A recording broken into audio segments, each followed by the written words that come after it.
Shalom saudara, selamat pagi. Kita ketemu kembali pagi ini dalam Morning Devotion. Selamat pagi saudara-saudara, apa kabar? Hari ini kita akan membaca dari kitab 1 Petrus pasalnya yang kelima. Ayatnya kelima sampai ayatnya yang ke-11. Firman Tuhan berbunyi sebagai berikut. Demikian jugalah kamu hai orang-orang muda, tunduklah kepada orang-orang tua, dan kamu semua rendahkanlah dirimu seorang terhadap yang lain. Sebab Allah menentang orang yang congkak, tetapi mengasihani orang yang rendah hati. Karena itu rendahkanlah dirimu di bawah tangan Tuhan yang kuat, supaya kamu ditinggikannya pada waktunya. Serahkanlah segala kekhawatiranmu kepadanya, sebab Ia yang memelihara kamu. Sadarlah dan berjaga-jagalah, lawanmu si iblis berjalan berkeliling sama seperti singa yang mengaum-ngaum dan mencari orang yang dapat ditelannya. Lawanlah dia dengan iman yang teguh, sebab kamu tahu bahwa semua saudaramu di seluruh dunia menanggung penderitaan yang sama. Dan Allah, sumber segala kasih karunia, yang telah memanggil kamu dalam Kristus kepada kemuliaannya yang kekal, akan melengkapi, meneguhkan, menguatkan, dan mengokohkan kamu sesudah kamu menderita seketika lamanya. Ialah yang mempunyai kuasa sampai selama-lamanya. Amin. Saudara, dalam bagian terakhir dari surat 1 Petrus ini, Petrus sadar akan adanya masa sulit yang dihadapi gereja di akhir zaman. Dengan penuh kasih berikan nasihat-nasihat yang bertujuan untuk mempersiapkan gereja atau orang-orang percaya. Nasihat Petrus ini berisi peringatan saudaraku yang penting untuk hadapi masa-masa sukar ini. Sehingga saudara, sebagai orang percaya kita bisa mengalami pengalaman transformasi dari kesulitan menjadi kemuliaan. Nah, Petrus langsung saja memberikan instruksinya dengan berkata bahwa kita perlu rendah hati. Itu adalah hal yang pertama. Rendah hati yang ditunjukkan dengan menundukkan diri kepada orang lain. Yang muda diminta menundukkan diri kepada yang lebih tua, tapi yang sudah dewasa saling menundukkan diri satu sama lain. Ya. Bahkan menundukkan diri kepada otoritas-otoritas yang Tuhan sudah tempatkan di atas kita. Kerendahan hati ini adalah hal yang sangat penting mengalami masalah-masalah. Kalau kita ada masalah, kita ada persoalan, kita akui bahwa kita punya masalah dan persoalan.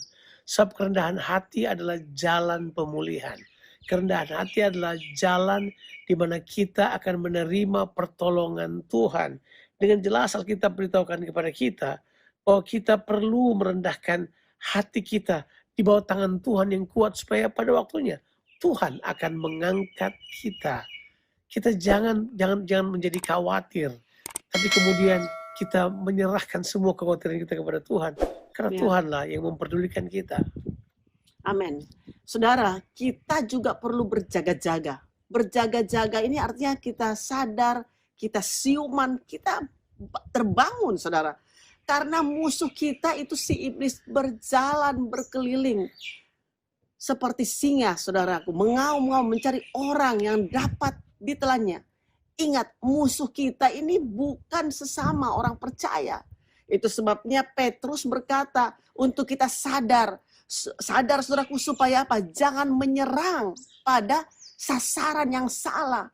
Karena cara yang terbaik untuk melawan cara kerja daripada musuh kita adalah ini, menundukkan diri kita kepada Allah dan lawan iblis.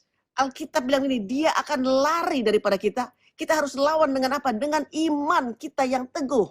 Kita sadar bahwa hal ini terjadi pada semua saudara-saudara kita seiman di seluruh dunia. Nah, setelah saudara merendahkan diri dan berjaga-jaga, yang ketiga Petrus berkata begini, bahwa yuk terima kasih karunia Tuhan. Ya. Kita masuk kepada kasih karunia Tuhan. Kasih karunia itu kita menyerah kepada semua kekuatan Tuhan yang Tuhan sudah berikan kepada kita. Saya menyukai ayat yang 10 waktu dia berkata begini, dan Allah sumber segala kasih karunia yang telah memanggil kamu di dalam Kristus kepada kemuliaan yang kekal akan melengkapi, haleluya, meneguhkan, menguatkan, dan mengokohkan kita sekalipun kita menderita beberapa saat lamanya. Tapi itu kata yang penting, saya suka sekali itu, melengkapi, meneguhkan, menguatkan, dan mengokohkan. Apa yang kurang lagi? Kasih karunia akan melakukan itu dalam kehidupan kita. Tuhan dengan kasih karunia-Nya akan memampukan saudara melewati apa yang saya sebut dengan transformasi. Kita akan mengalami transformasi dari kesulitan menjadi kemuliaan, dari penderitaan pada kemuliaan, kemenangan bersama dengan Tuhan Yesus Kristus. Jadi coba mari kita perhatikan ketiga hal ini. Rendahkan hati kita, sadar dan berjaga-jaga, Amin. tapi yang paling penting, masuklah hidup dalam kasih karunia Tuhan. Hidup di dalam semua kekuatan kuasa Tuhan, berserah kepadanya. Saudara, mari kita terima semua yang Tuhan sudah anugerahkan kepada kita. Dan kita percaya bahwa kita masuki hari ini bersama-sama dengan Tuhan, dengan kemenangan yang Tuhan sudah janjikan. Kita yakin dengan iman kita yang teguh, karena kita adalah orang-orang yang lebih daripada pemenang. Tuhan Yesus memberkati saudara sekalian. Amin.